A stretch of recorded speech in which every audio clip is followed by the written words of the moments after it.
Welcome to the Transform Sales Podcast, where forward-thinking business leaders come to share their experiences and ideas, learn from each other, and amplify their results together. Hey, Darryll, welcome to the Transform Sales Podcast. Glad to have you on our show today. How's it going? Tony, it's going well. I'm sitting here talking to you. How much better can life be than this?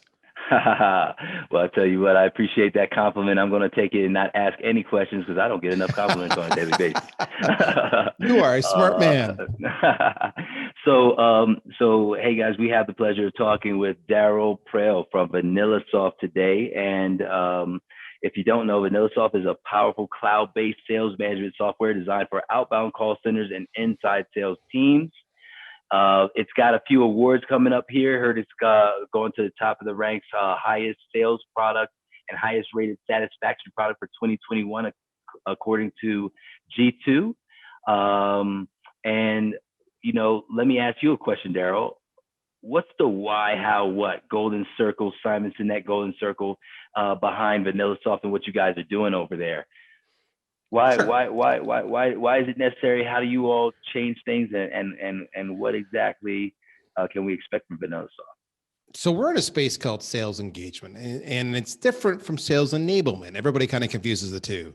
So, you know, sales enablement is kind of coaching and content for the sales rep. You enable them to sell. Sales engagement is like, okay, I've got great content, but now I actually have to engage with my prospects. So that's the category we play in.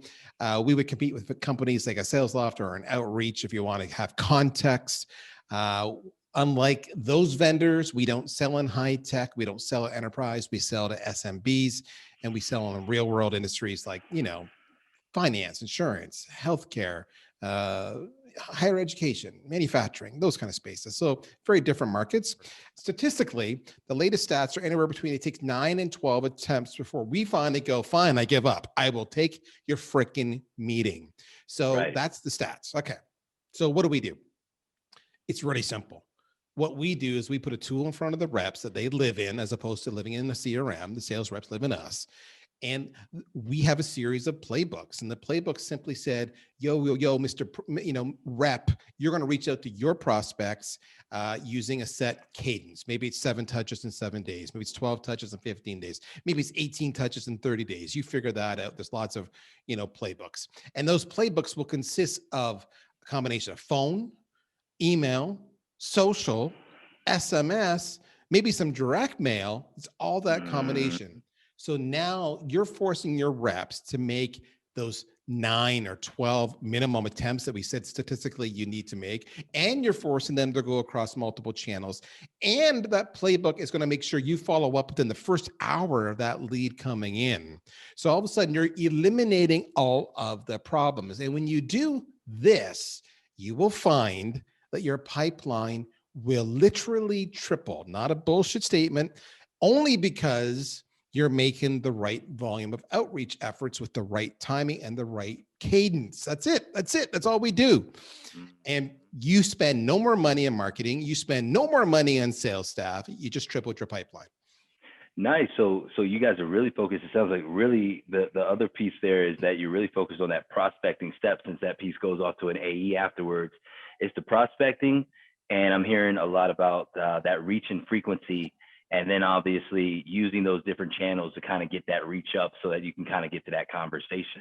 So here's the setup. This is what we do on the show. We go ahead and we grab a challenge that you dealt with last year, something that was holding you back from hitting your revenue goals, and take that challenge and tell us a story about how you addressed that challenge. Now, I hesitated to say overcame that challenge because we know sometimes you might run a play and not necessarily hit the exact mark that you want. However, it doesn't mean that you don't learn something that you could grow from as you go forward. And that's what we want to share out with the rest of the world. So yeah, you nailed it. What would that be for you, Darryll? Not every play results in a touchdown, but sometimes as long as you're advancing the ball, then that's progress. So the challenge I had last year, I took over the CRO role last year. For context, my background, I've got a sales background, but predominantly I have a marketing background. So I'm that rare CRO who's more marketing than I am sales. That gives me somewhat of a different point of view.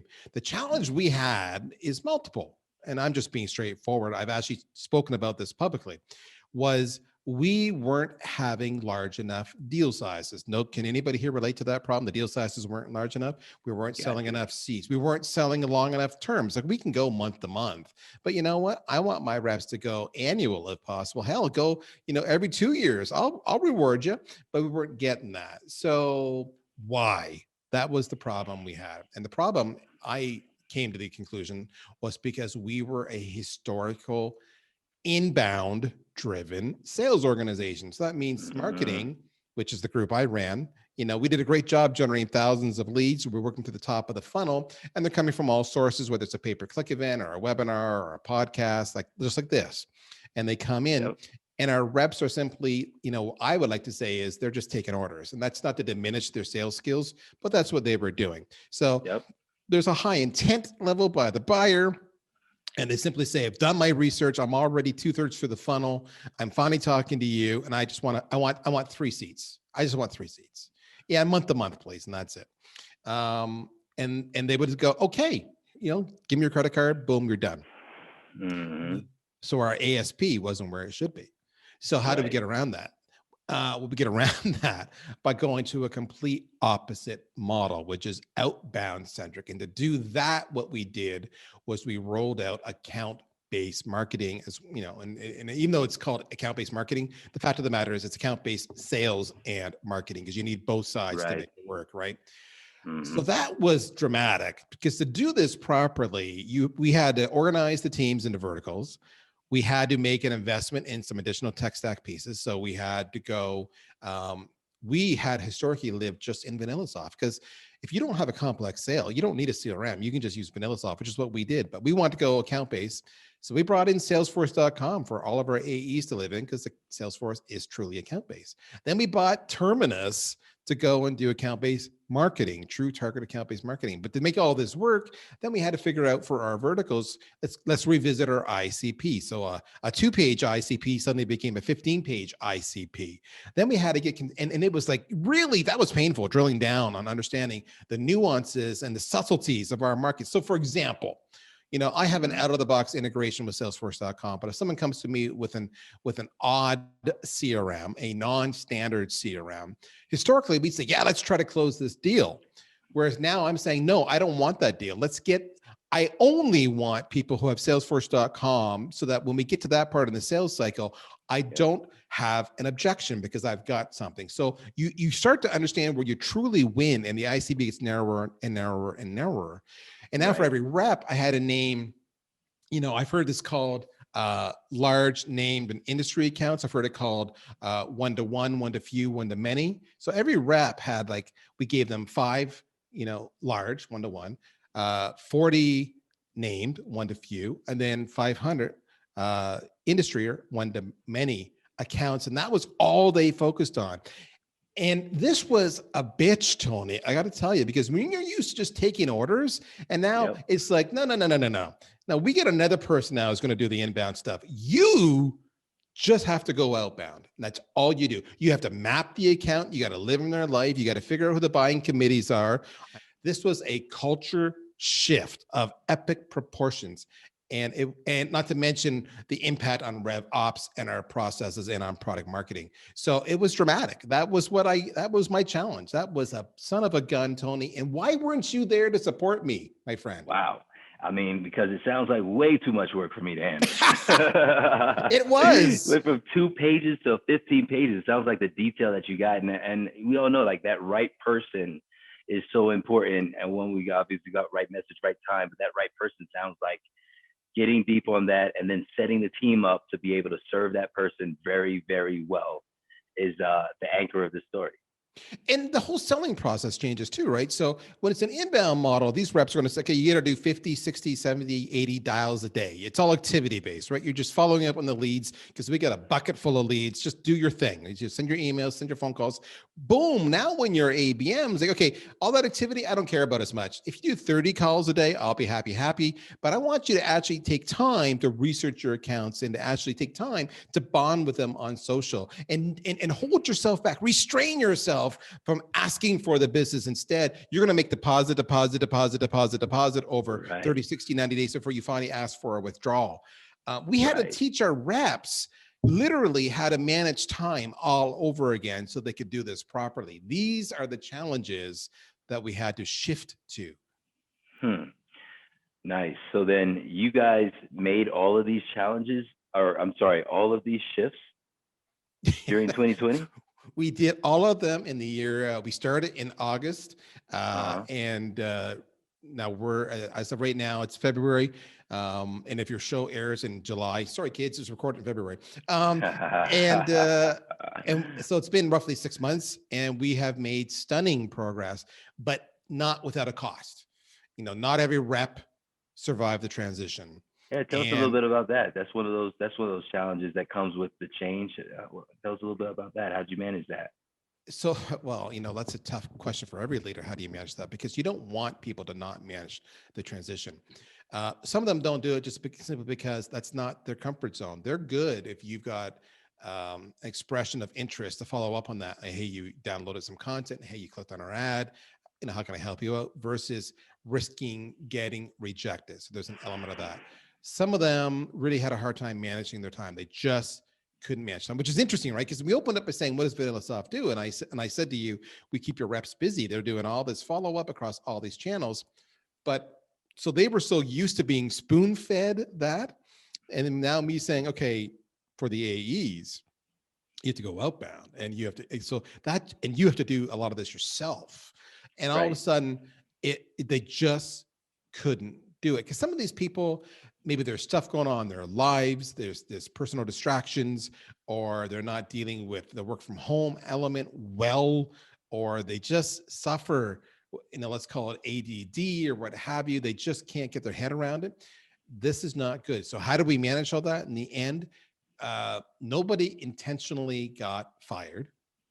Right. Everybody who was affected by this, who was showing some struggle, were given work improvement programs. In other words, okay, this is what's going on. This is your problem. These are the milestones I need to attain in these timelines. We're here for you. Tell us the resources you need. Do you need a counselor? We'll make that arrangement for you. Do you need, a funky schedule because you have childcare? We'll make that arrangement for you. So they were all pretty savvy. And the ones who Mm-hmm. truly recognize and see the writing on the wall, they left of their own accord, and we wish them much success. That probably sounds cold and calculating. It's not. We actually genuinely wanted them to work, but we were also on the timeline. Let me ask you a question there, just because obviously this is very relevant. We're going through the same similar transition now on here at CloudTask.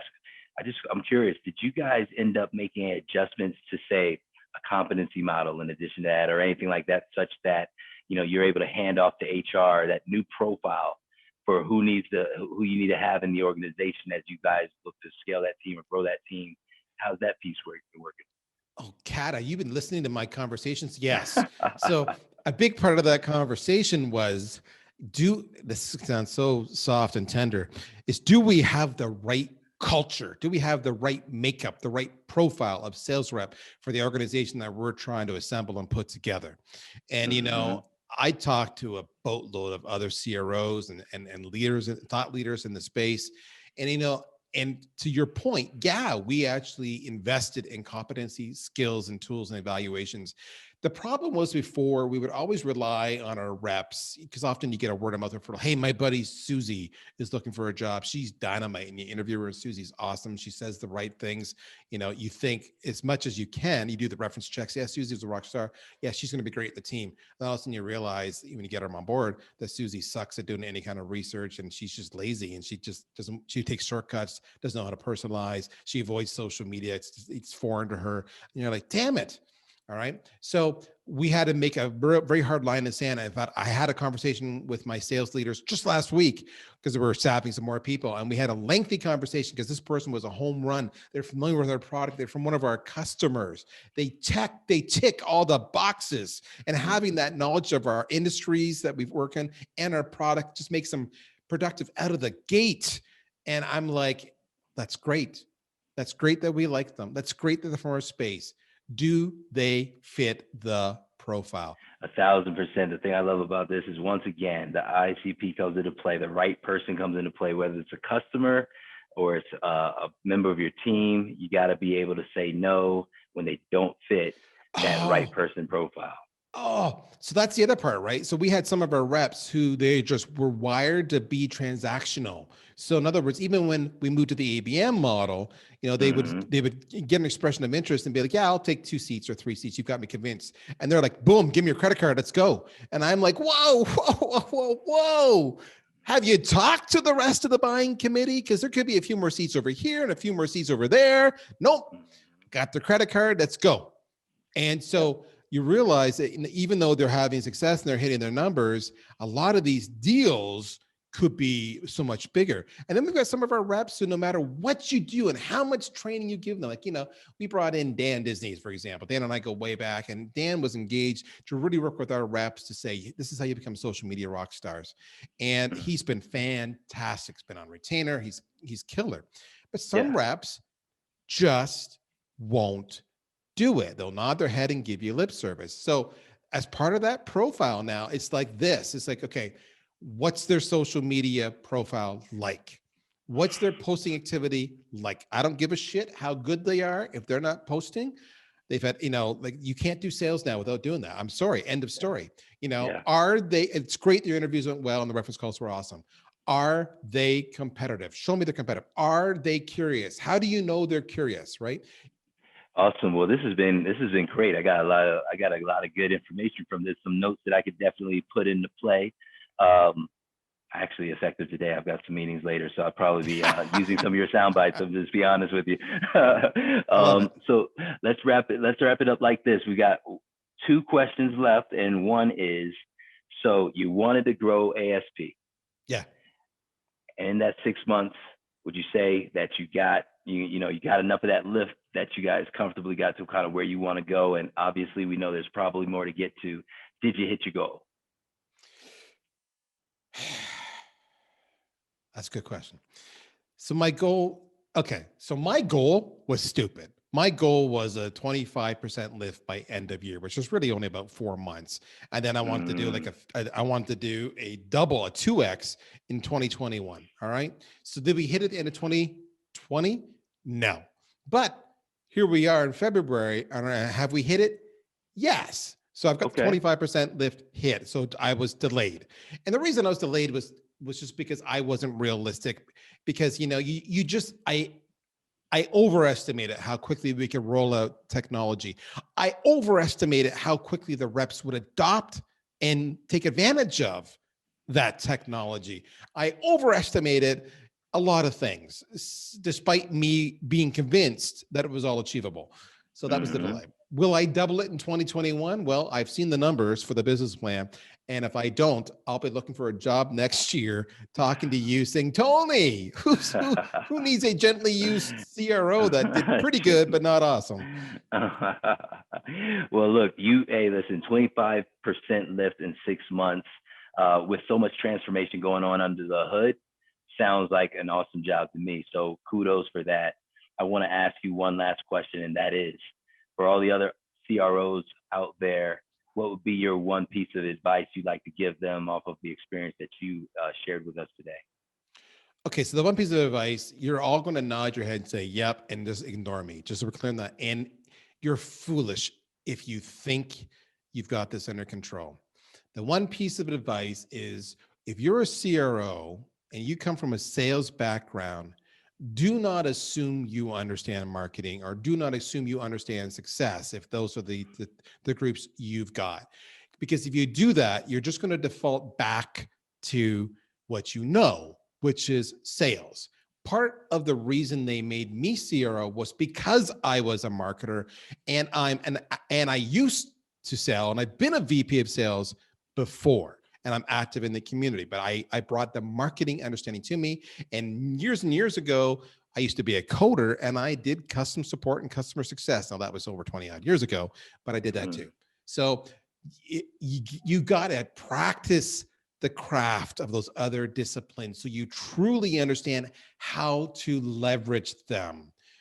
Challenge your own assumptions of how they can contribute. Give them stretch goals. Approach them with an open ear. Ask them to mentor you and educate you.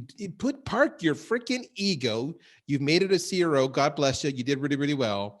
But your next step now is to actually leverage the skill of the people and to actually look at the whole picture and how you can move money and people and skill sets and tactics and campaigns from group to group to group to achieve the revenue goal. And all of these people contribute to revenue, not just sales. There it is. Everybody in the company contributes to revenue, not just sales. I'll take it a little further, right? But hey, Darryll, it's been great talking to you today. Thanks for sharing your story. Thanks for the information and the education. And we wish you the best of luck at Vanilla Soft 2021. 2X, right? You got it, man. 2X. Watching. We'll be watching. Thanks again. Ciao.